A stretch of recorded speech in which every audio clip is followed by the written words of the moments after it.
There were two things that stuck with me as I grew up. The first was Lego. With Lego, I had the ability to create any world or story that I ever dreamed of. The only limitation was my imagination. And around the age of 6 or 8, I realized that people were creating these awesome animations with Legos. And it just became a huge game changer for me because that's when my interest in filmmaking first began. So as a kid, I started to make silly Lego films for fun or to practice my animation skills. Holy Dumbledore's nipples! However, at one point, I completely lost the drive to make Lego animations because it took an extreme amount of time and patience. And for a bit, I lost touch with who I was, and this affected my passion for filmmaking. But then during high school, my sister told me, hey, why don't you turn Latin American short stories into short Lego films? And I thought, that's a genius idea. And that's what got me back into making Lego films.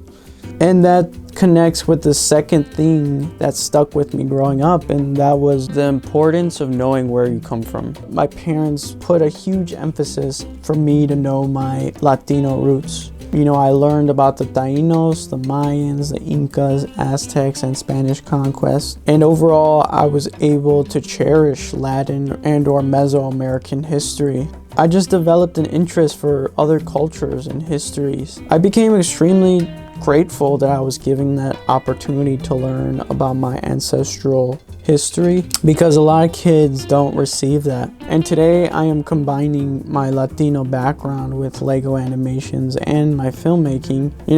It can be really frustrating growing up and not being properly represented through toys, films, and history. And that does affect, children negatively. Not only do they become marginalized, but they develop this belief that, they aren't wanted or aren't as equal as to someone else. You hardly see black and brown stories on the big screen, especially with Lego animations. So I wanted to create a channel where I could post Lego films that focus on black and brown stories and history. This is why I'm infusing these marginalized stories into Lego films to inspire and motivate kids to be who they are and use their unique identities to change the stories we share with one another. It doesn't matter how you look. We all come from similar origins. And if we took the time to understand our roots, then we can truly develop mutual respect and love for one another. And that is truly what my Lego films stand for. Qué sueño maravilloso había sido ese otro lado. Absurdo, como todos los sueños.